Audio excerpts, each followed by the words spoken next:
Elige hacer lo correcto.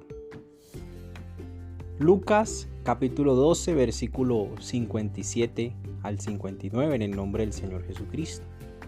Arréglate con tu adversario tiene como título y dice en el nombre del Señor Jesús: ¿y por qué no juzgáis por vosotros mismos lo que es justo? Cuando vayas al magistrado con tu adversario, procura en el camino arreglarte con él, no sea que te arreste el juez y el juez te entregue al alguacil y el alguacil te meta en la cárcel. Te digo que no saldrás de allí hasta que hayas pagado aún la última blanca. Aquí tenemos una parábola que nos ofrece un consejo muy práctico. Es mejor llegar a un arreglo, a un acuerdo con el adversario, con el oponente, y así evitar llevar el caso ante la autoridad, el magistrado en este caso. Pero dentro de un contexto más amplio, la parábola también alude a la venida del reino y a la necesidad de arreglar nuestros asuntos con Dios. La palabra de Dios dice que debemos venir ante Él para que estemos a cuentas, hacer un proceso de identificación, de reconocimiento y de confesión, porque Él es fiel y justo para perdonar nuestros pecados. Entonces, Dios es el juez del universo. Antes de que sea demasiado tarde, debemos ponernos a cuentas con Dios. Y esta parábola nos ayuda a comprender la necesidad de alcanzar el perdón y del acuerdo, el poder que hay en él. Otra versión dice de Lucas capítulo 12 versículo 57 al 59. Dice: paz con el enemigo. Traducción lenguaje actual. Dice: elige hacer lo correcto. Si alguien te acusa de hacer algo malo en su contra, arregla el problema con esa persona antes de que te entregue al juez. De lo contrario, el juez le ordenará a un policía que te lleve a la cárcel. Te aseguro que solo saldrás cuando hayas pagado hasta el último centavo. Entonces es muy importante también comprender que hay que ponerse de acuerdo pronto. La importancia de la reconciliación está en todos los extremos de la palabra en el Nuevo Testamento, donde tenemos un ministerio de la reconciliación. Y aquí aparece la importancia de la reconciliación. Se ilustra en el ejemplo de la persona que va de camino a ser juzgada. La enemistad entre los seres humanos tiene consecuencias desastrosas, pero los efectos de no reconciliarse con Dios son aún peores. Respecto a la cuestión de los cristianos y a las demandas, tenemos que revisar otro aparte muy importante, como 1 Corintios capítulo 6 versículo 1, que dice en el nombre del Señor Jesús, tiene como título: litigios delante de los incrédulos. ¿Osa alguno de vosotros, cuando tiene algo contra otro, ir a juicio delante de los injustos y no delante de los santos? Una gran pregunta que las Escrituras nos deja claro que las contiendas entre creyentes deberían tratarse con extrema delicadeza, de manera sabia y piadosa ante los ojos del mundo delante del cual estamos. Siempre que sea posible, bajo la autoridad disciplinaria de la Iglesia, claro que sí, y con el asesoramiento, la orientación del Espíritu Santo, indispensable. También cristianos espiritualmente maduros, sanos y libres en su alma de las afectaciones, e imparciales, capaces de ofrecer consejos bíblicos, cristocéntricos, bibliocéntricos y objetivos de la palabra de Dios.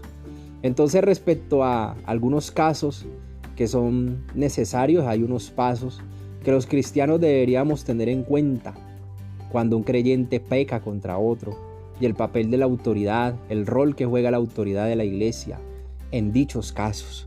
Todo esto es fundamental trabajarlo, todo esto es esencial, y esto nos remite también a Mateo 18, capítulo 18, versículo 15, es muy importante, compañeros, que nosotros podamos trabajar en este tema del perdón.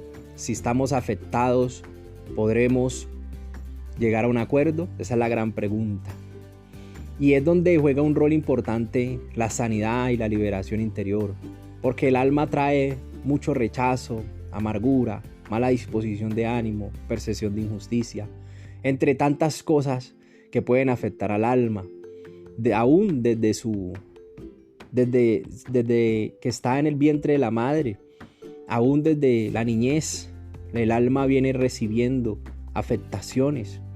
Mas sin embargo, el ministerio del Señor, por el Espíritu de Dios, nos ha venido a sanar de las heridas del alma, de los quebrantos del corazón, nos ha venido a libertar de la cautividad del pecado, de sus afectaciones y consecuencias. Cristo ha venido a nuestra vida a hacernos verdaderamente libres. Y dice Mateo 18:15, en el nombre del Señor Jesús: por tanto, si un hombre peca contra ti, ve y repréndele, estando tú y él solos. Hay que llegar a un acuerdo mientras vamos de camino. Si te oyere, has ganado a tu hermano, mas si no te oyere, toma aún contigo a 1 o 2 testigos, para que en boca de 2 o 3 testigos conste toda palabra. Y aquí es muy importante la reprensión, que debemos amar siempre. Pero aquí hay una reprensión que se hace a solas. Inicia esa parte del proceso del perdón hacia el hermano que peca contra nosotros, que nos ofende. Dice que es recomendable que cuando sea posible, los asuntos se solucionen sin la intervención de terceros, para evitar que se propaguen rumores y malos entendidos y que el conflicto llegue a extenderse. Entonces es indispensable que tratemos de darle manejo con la persona a solas. El objetivo final es que el hermano ofensor sea restaurado y retome el camino del discipulado, el camino de la bendición. La frase que en boca de 2 o 3 testigos conste sigue la pauta de Deuteronomio 19:15 y alude a 2 testigos de las confrontaciones posteriores descritas en este versículo, y no necesariamente a los testigos presenciales de la ofensa inicial. Entonces deberíamos mirar también el verso 17 de este capítulo 18 de Mateo. Si el ofensor de los versículos 15 y 16 no se arrepiente después del problema que se ha planteado ante toda la iglesia, deberá ser excluido de la comunión y considerado como no creyente. Los términos gentil y publicano, como el verso 17 lo empieza a desarrollar, describen a aquellos que se empeñan en rebelarse contra Dios. El 18 también no deja de ser tan importante. Dice: todo lo que atéis en la tierra será atado en el cielo. La autoridad funcional de Pedro, por ejemplo, se hace extensiva a toda la comunidad de discípulos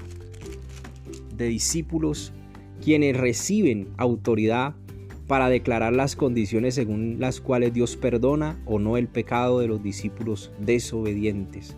Importantísimo, compañeros, el perdón en todas sus dimensiones. El perdón es la mejor manera de guardar el corazón y es uno de los principios más grandes de liberación. Entonces, perdonar aún 70 veces 7 nos va a ayudar a guardar nuestro corazón, a mantenerlo sano, limpio y libre. Es indispensable, compañeros, que hagamos lo correcto. Hacer lo correcto es llegar a un acuerdo. Los acuerdos son poderosos en la palabra de Dios. Cuando nos reunimos 2 o 3 para orar por una misma causa, el Padre que está en los cielos, asimismo responderá y hará lo que se ha pedido. Porque en el nombre de Jesús tenemos unidad. Así como el Padre y el Hijo son uno, así nosotros debemos alcanzar también esa perfecta unidad. Y la unidad es tan importante en el cuerpo de Cristo. La unidad es esencial, pero para tener unidad en el cuerpo de Cristo necesitamos almas sanas, necesitamos almas sanas y libres de las afectaciones del pasado, de los recuerdos y de toda experiencia traumática, de injusticia, etc. Es importantísimo que nosotros podamos primero trabajar en nuestro proceso personal de sanidad y liberación a través de la palabra de Dios conforme Lucas 4:18. Y ahora sí podamos desarrollar esa unidad, comunión unos con otros, acuerdos unos con otros, llegar a arreglar todo tipo de asunto por mínimo que parezca. Podamos llamar a juicio. Llamar a juicio es llamar a cuentas a la persona directamente y sentarnos a organizar las cosas, a ponernos de acuerdo, a poner en orden conforme la palabra de Dios son todas las cosas. Que podamos siempre expresar lo que estamos sintiendo, que podamos siempre tener la confianza con las personas, de hacerle ver las cosas, de siempre hablar, de sentarnos a llegar a un arreglo conciliatorio, alcanzar una reconciliación. Nosotros cedemos, la persona también debe de ceder, pero es indispensable que nos sentemos a cuentas, que podamos declararnos con confianza lo que son las diferencias, lo que son las ofensas, y todo eso nos ayudará a vivir en una completa unidad, como lo manda la palabra de Dios, perfectos en unidad, ya que la unidad tiene como elementos esenciales el amor, el vínculo perfecto y la paz en todas sus dimensiones. Entonces seremos beneficiarios y disfrutaremos del amor, el vínculo perfecto y de la paz, los elementos esenciales de la unidad. Que la gracia y la misericordia y la paz de nuestro Señor Jesucristo y de Dios nuestro Padre sea siempre con todos ustedes. Amén y amén.